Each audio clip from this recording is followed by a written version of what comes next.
There is a point in the South Pacific Ocean where the nearest land is 1,670 miles away. In every direction. North, south, east, west. Nothing but open water for as far as any instrument can measure. The nearest humans are not on land. They are astronauts in the International Space Station, orbiting 250 miles above the surface. At certain moments, they are closer to this point than any person standing on Earth. The water temperature here hovers just above freezing. Storms form with little warning and travel thousands of miles before reaching these coordinates. Waves rise past 30 feet, winds push beyond 60 miles per hour. And when something goes wrong in these waters, help is not hours away. It is days, if it comes at all. This place has a name.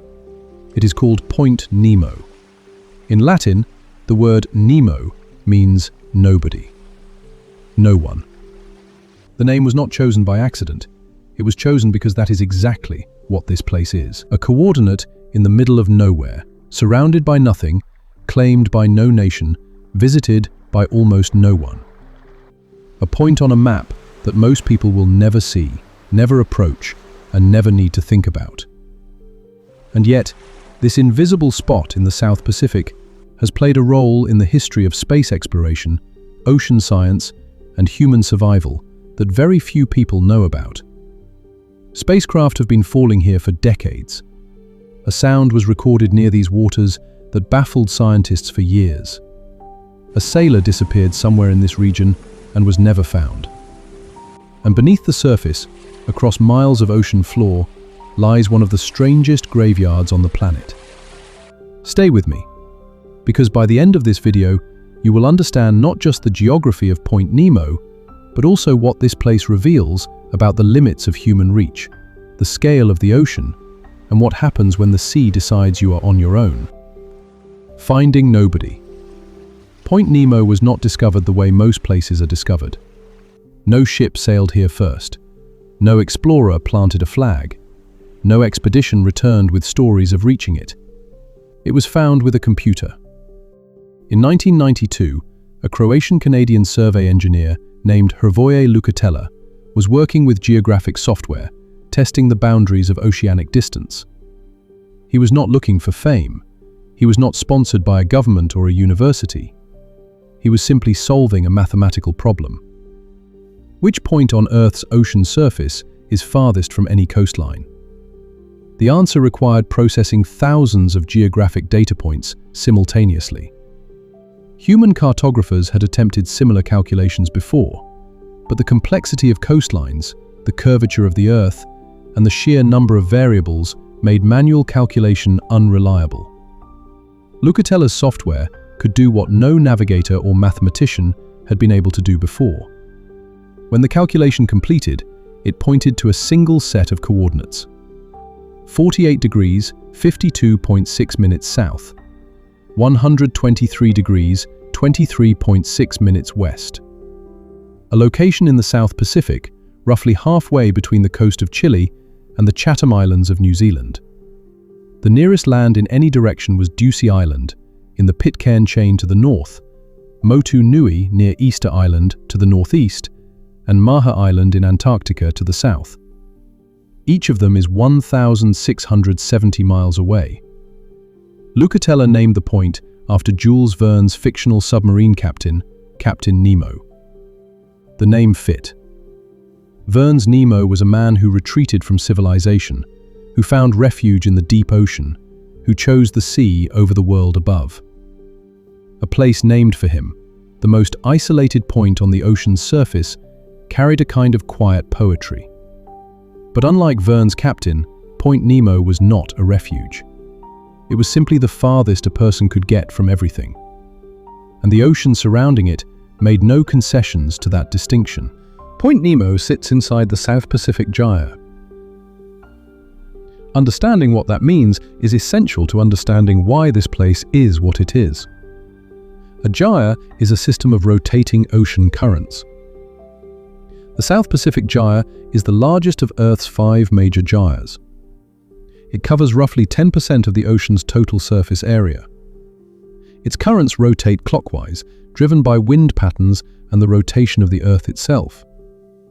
And at its center, where rotation slows and circulation weakens, lies Point Nemo.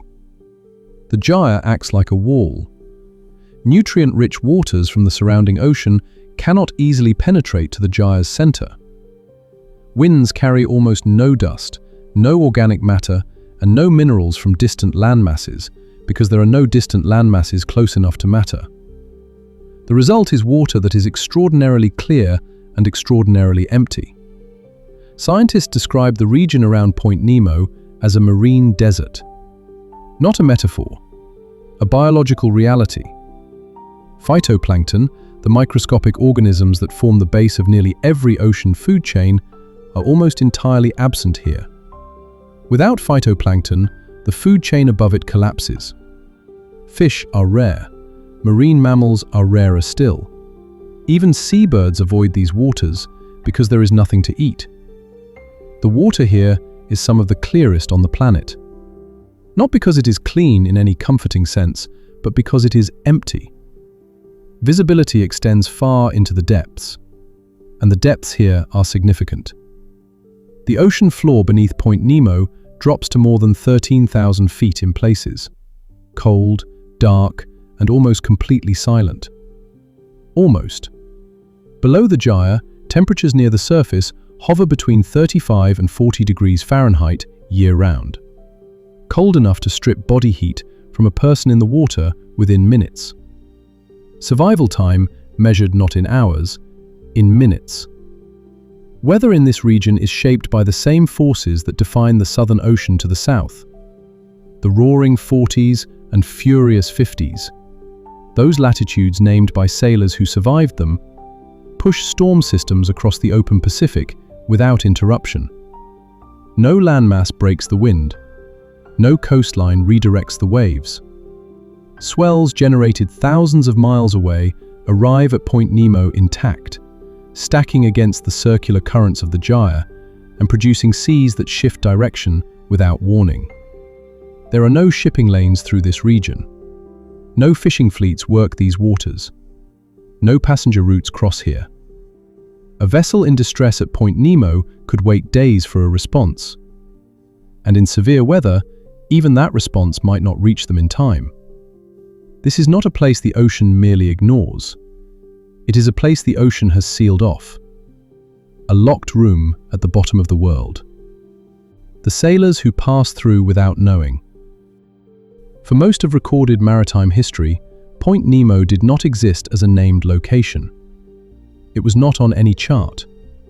No navigator aimed for it, and yet, for centuries, ships crossed the waters surrounding it, bound for Cape Horn or the coast of South America, driven south by storms or searching for faster routes across the Pacific. They passed through without knowing what lay at the center of the gyre. Some of them did not pass through at all. The waters surrounding Point Nemo are part of the same Southern Ocean system that has claimed ships for 5 centuries. The same circumpolar current that feeds the Drake Passage flows through these latitudes. The same low-pressure systems that devastate ships rounding Cape Horn extend their reach into the South Pacific, far beyond the tip of South America. To be in these waters in the age of sail was to be in a place where help was not coming, where weather patterns were poorly understood, and where a wooden hull and square canvas sails were all that separated a crew from the ocean beneath them. The history of ships lost in the broader region is long and largely unrecorded. Vessels disappeared in the South Pacific without explanation for centuries. Some wreckage drifted ashore on distant coastlines. Most left nothing behind.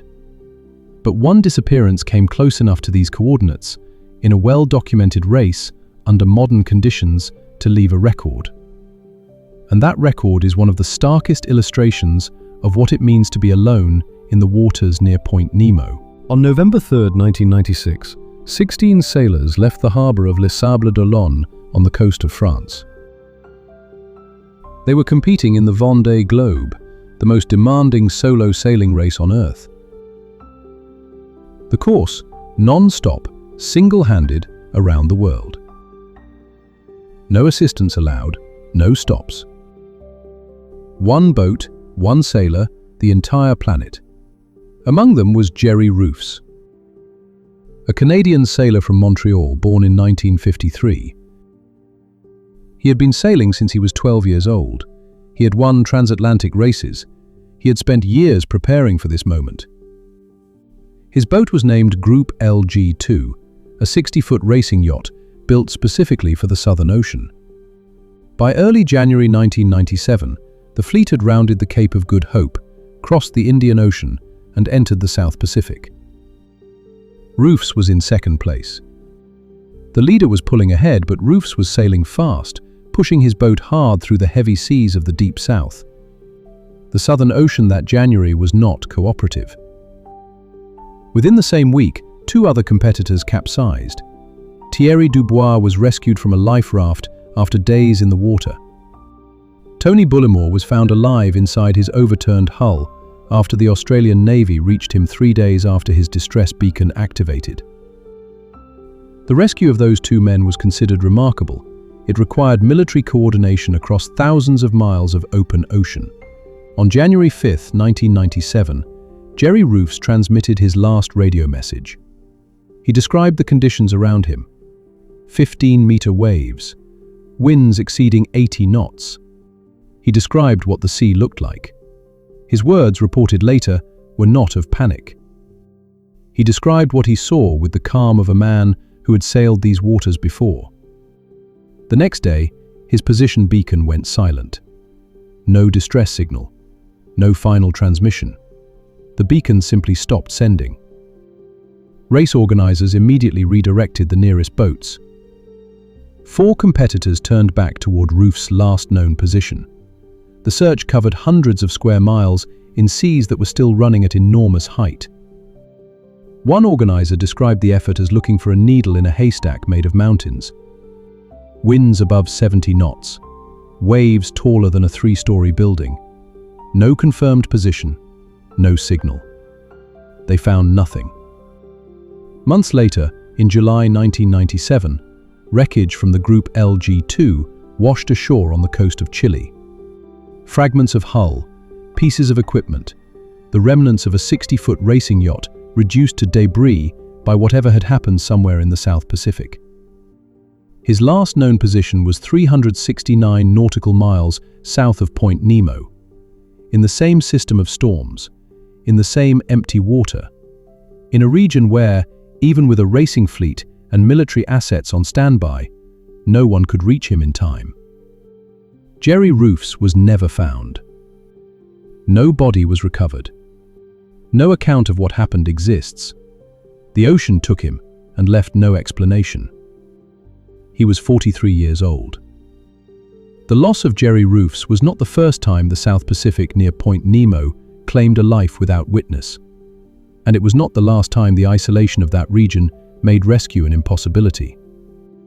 What makes these waters different from other dangerous seas is not the intensity of their storms, though the storms are severe. It is not the temperature of the water, though the cold is lethal. It is the distance. The absolute, mathematical distance from anything and anyone. The Southern Ocean around Point Nemo lies more than 1,500 miles from the nearest port in any direction. Rescue aircraft operating at maximum range can barely reach the edge of the region. Ships responding to distress calls must travel for days before arriving on scene. In conditions that frequently prevent aircraft from flying and damage ships attempting to make passage, that response time is not a delay. It is a death sentence. Sailors who enter these waters today do so knowing what the conditions are. Modern weather forecasting, satellite tracking, and communication technology have changed what is possible. But they have not changed the distance. They have not moved the coastlines closer. They have not filled the gyre with safe harbors. The ocean around Point Nemo remains what it has always been. Empty, cold, and uninterested in what happens to anything that enters it. In 1971, A decision was made by the space programs of several nations that would give Point Nemo a second identity. One built not from maritime history, but from physics, orbital mechanics, and the practical problem of where to put things that no longer belong in space. When a spacecraft reaches the end of its operational life, it cannot simply be left in orbit. Objects in low Earth orbit eventually decay, pulled gradually inward by atmospheric drag until they re-enter and burn up. But not everything burns completely. Dense components, fuel tanks made of titanium, structural frames, and hardware built to survive the temperatures of space can survive re-entry intact.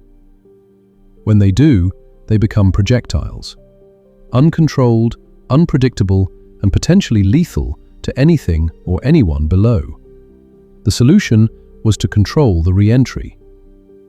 To calculate the trajectory of a decaying spacecraft and adjust its orbit so that when it finally falls, it falls where no one is. The calculation pointed consistently to the same place. The most remote location on Earth. The point farthest from any human population. Point Nemo. NASA began using the region in 1971. Other space agencies followed. The European Space Agency, the Russian space program, the Japan Aerospace Exploration Agency. Over the following decades, the waters near Point Nemo became the designated crash site for decommissioned satellites, spent cargo vehicles, and retired space stations. By 2016, more than 263 spacecraft had been directed to this location. The number has continued to grow since then. More than 300 individual pieces of space hardware now rest on the ocean floor beneath these coordinates. The most significant of them arrived on March 23, 2001. The Mir space station. Mir had been orbiting Earth since 1986. For 15 years, it served as a research laboratory, a living quarters for cosmonauts, and a symbol of the Soviet and later Russian space program. It hosted more than 100 visitors from multiple nations. At its peak, it was the largest artificial object in low Earth orbit. By 2001, Mir was aging beyond repair. Systems were failing. The cost of maintaining it exceeded what Russia could justify. The decision was made to bring it down. Controllers in Moscow spent weeks calculating the deorbit sequence. The goal was precision. Mir weighed approximately 143 tons. Not all of it would burn on re-entry. What survived had to land somewhere safe. On the morning of March 23rd, controllers fired the station's engines for the final time. Mir began its descent. The station, moving at roughly 17,000 miles per hour, hit the atmosphere and began to break apart. Pieces glowed and fragmented. Most burnt. But the denser components survived. They fell in a scattered pattern across hundreds of miles of open ocean, centered on Point Nemo. Witnesses on the Fiji Islands reported seeing the debris trail cross the sky. Fragments of light. The last visible trace of 15 years of human presence in orbit. The ocean took them without acknowledgement. The debris sank. The surface closed above it. And the South Pacific gyre continued its slow rotation as it always had. The ocean floor beneath Point Nemo is not a single point.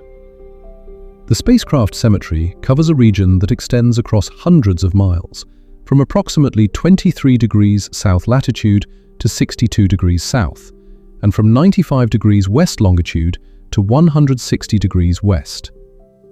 Within that area, more than 3 centuries of accumulated space hardware rests on the seafloor, at depths that range from several thousand feet to more than 13,000. Among the objects down there, 6 Salyut space stations, the predecessors to Mir. Dozens of Russian Progress cargo vehicles, which regularly resupplied the International Space Station before being deorbited upon their return. multiple European automated transfer vehicles, each roughly the size of a double-decker bus, Japanese H-2 transfer vehicles, and hundreds of smaller satellites and components from space programs across the globe. The conditions at those depths preserve some objects and destroy others. Pressure at 13,000 feet is more than 400 times greater than at the surface. Temperatures near the seafloor hover just above freezing. There is no light. Biological activity at those depths is minimal. Some of the hardware that descended here is likely still largely intact. No one has gone down to look. The depth, the distance, and the cost make such an expedition prohibitive. The Spacecraft Cemetery is visible on charts and in orbital records, but what it actually looks like on the seafloor is unknown.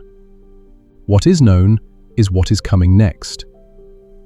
The International Space Station, currently orbiting at approximately 250 miles above Earth, is scheduled for decommissioning in 2031. NASA has already announced the plan. When the ISS is retired, it will follow the same path as Mir, Salyut, and the hundreds of spacecraft before it. Its deorbit will be calculated. Its trajectory will be controlled. And the largest structure ever assembled in space will descend toward the surface of the Earth and fall into the waters near Point Nemo. The ISS weighs approximately 925,000 pounds. It is the size of a football field. The deorbit will be carefully managed to ensure maximum burn-up on re-entry. But dense components will survive. They will join everything else already on the floor of the South Pacific Gyre, in a graveyard that no one can visit and no one has fully mapped. In the summer of 1997, researchers at the United States National Oceanic and Atmospheric Administration were monitoring a network of underwater microphones distributed across the Pacific Ocean. The hydrophones were originally installed during the Cold War to detect Soviet submarines. After the end of the Cold War, NOAA repurposed them to listen for underwater volcanic activity, seismic events, and the movements of large marine animals. On a routine monitoring session, something was recorded that did not fit any known category. A sound. Ultra-low frequency, far below the range of human hearing without enhancement. But instruments caught it, and what they recorded stopped the research team. The sound was picked up simultaneously by hydrophones placed more than 3,000 miles apart across the Pacific. For a sound to register on sensors at that distance, it would need to be extraordinarily powerful. Louder than any known biological source. Louder than a blue whale, which is the loudest animal on Earth. Several times louder than anything the ocean had previously produced in the recorded data. The source was triangulated to a region of the South Pacific, east of Point Nemo, the most remote part of the most remote ocean on the planet. The team called it the Bloop, a name that captured something of its acoustic profile, a rising sound, organic in character, that climbed in frequency before falling away.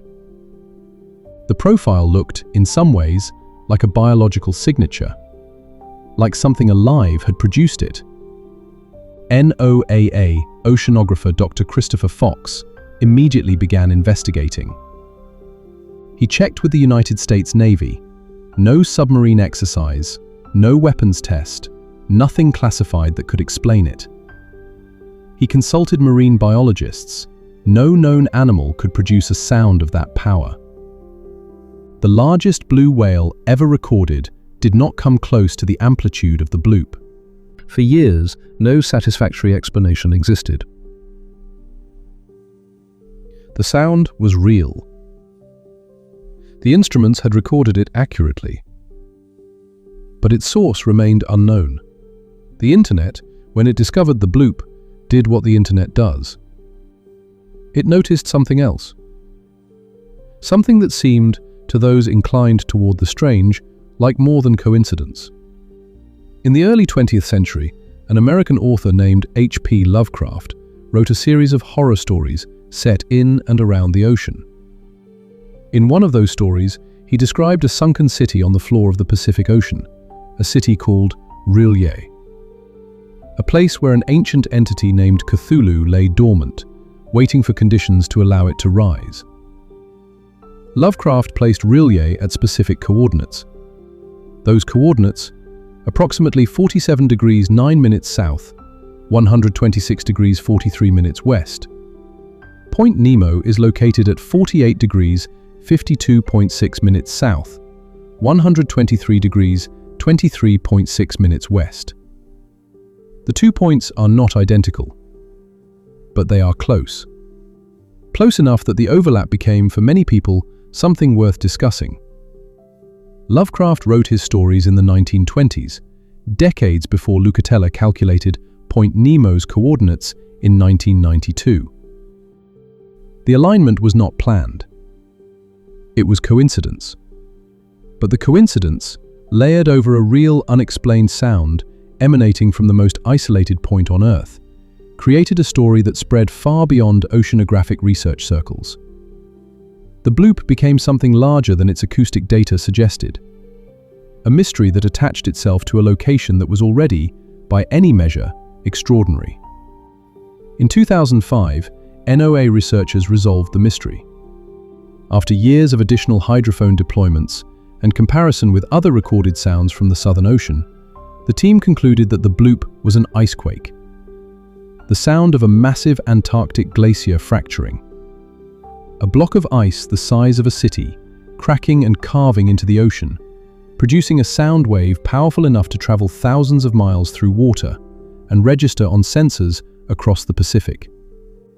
Dr. Robert Ziak, a seismologist at NOAA and Oregon State University, compared the bloop recording directly to documented icequake signals recorded near Antarctica.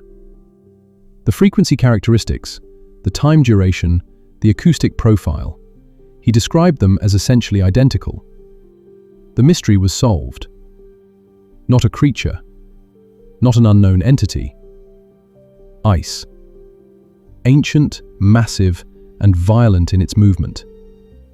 And yet, the NOAA researchers themselves noted something that the resolution made more significant, not less. The bloop had been the first widely publicized acoustic signal of large-scale polar ice instability. The icequakes producing such sounds were becoming more frequent.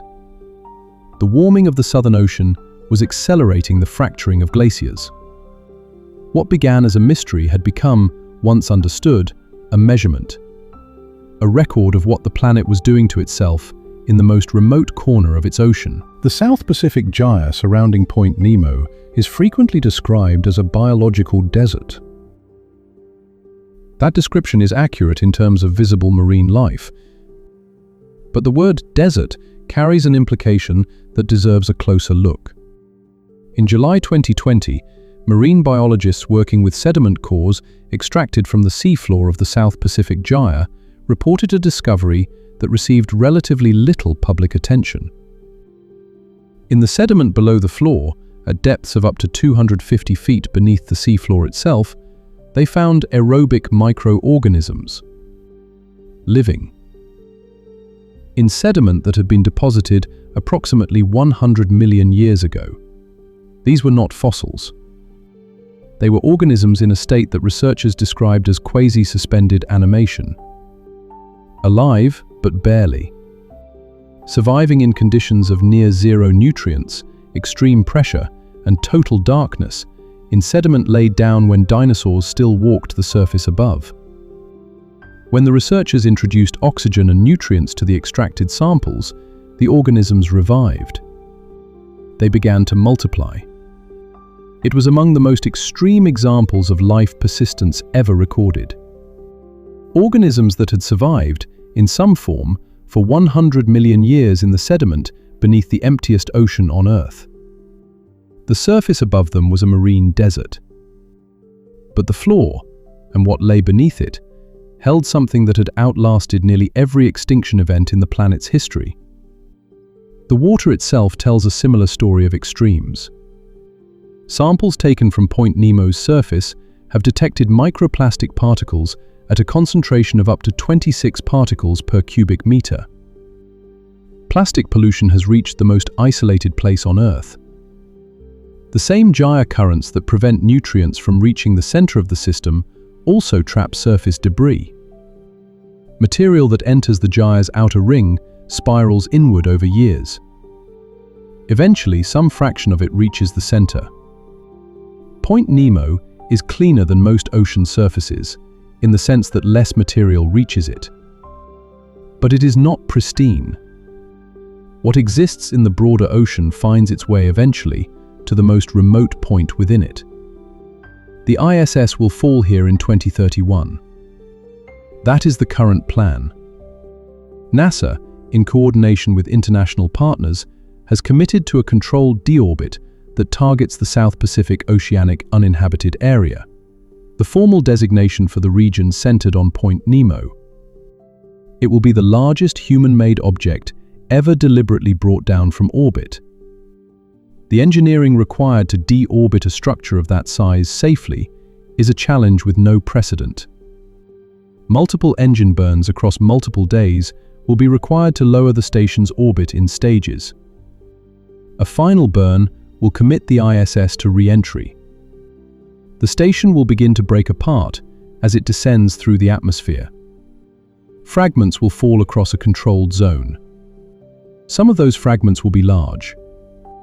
They will survive re-entry. They will enter the South Pacific and sink to depths of thousands of feet.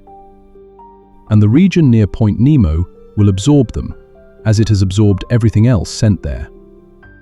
Without record, without memorial, the water closing over each piece as it falls. At the same time, scientists are pushing to understand Point Nemo with more precision than ever before. The Southern Ocean is warming. Sea ice around Antarctica is retreating. The circulation patterns of the South Pacific Gyre are shifting in ways that researchers are only beginning to quantify. What those changes mean for the biological desert, for the icequake frequency that produced the Bloop, for the stability of the glaciers to the south, these are questions that the ocean itself is in the process of answering. Point Nemo sits at the intersection of several forces that will define the 21st century. Climate change is altering the Southern Ocean at a rate that no previous era has experienced. The orbital economy is expanding, with more satellites launched each year than in the entire previous decade combined. Each of those satellites will eventually need to come down. Many of them will be directed here. The most isolated point on Earth is, in its own way, becoming more significant. Not because it has changed, but because the world around it has. Nemo. Nobody. No one. The name carries more weight than Luca Tella likely intended when he chose it in 1992. It was a tribute to Jules Verne, to a fictional captain who chose isolation over civilization, who found the ocean more honest than the world above it. But the name also described what the point actually was. A place with no population, no territorial claim, no economic value, no strategic importance to any nation. A point on the surface of the Earth that exists only as a mathematical calculation, a set of coordinates on a map that most people will never look at. And yet, spacecraft fall here because it is the farthest place from anyone. The ocean beneath it holds the accumulated hardware of 60 years of human space exploration. A sailor disappeared in these waters and left no trace. A sound traveled thousands of miles from here and baffled scientists for nearly a decade. Microorganisms survived beneath the seafloor for 100 million years, outlasting everything that happened on the surface above them. Point Nemo is not important because of what is there. It is important because of what the fact of it tells us. That the planet is larger than we have fully understood. That the ocean holds more than we have mapped. That there are places where human reach ends not because of danger or inaccessibility, but simply because of distance. Because the Earth is that large. And the ocean is that deep. And the space between the nearest people can be, at certain coordinates, more than 1,670 miles in every direction. There is comfort in that for some. Evidence that wildness still exists. That not every place has been named, visited, owned, or understood. And there is something else in it too. A reminder that if you were ever truly alone, not metaphorically, not in the way people mean when they say they feel isolated, but alone in the original, absolute sense of the word, with no one within reach, with no signal strong enough to bring help, with only the ocean in every direction and the dark water below, it would be here. Nobody. No one. Point Nemo. If this journey into the most isolated place on Earth stayed with you, consider subscribing for more stories from the world's most dangerous and fascinating places. And as always, let me know your thoughts in the comments. Have you ever sailed solo? Or does the idea of being completely alone on the open ocean draw you in or terrify you? I'd love to hear your thoughts. Thanks for watching, and I'll see you in the next video.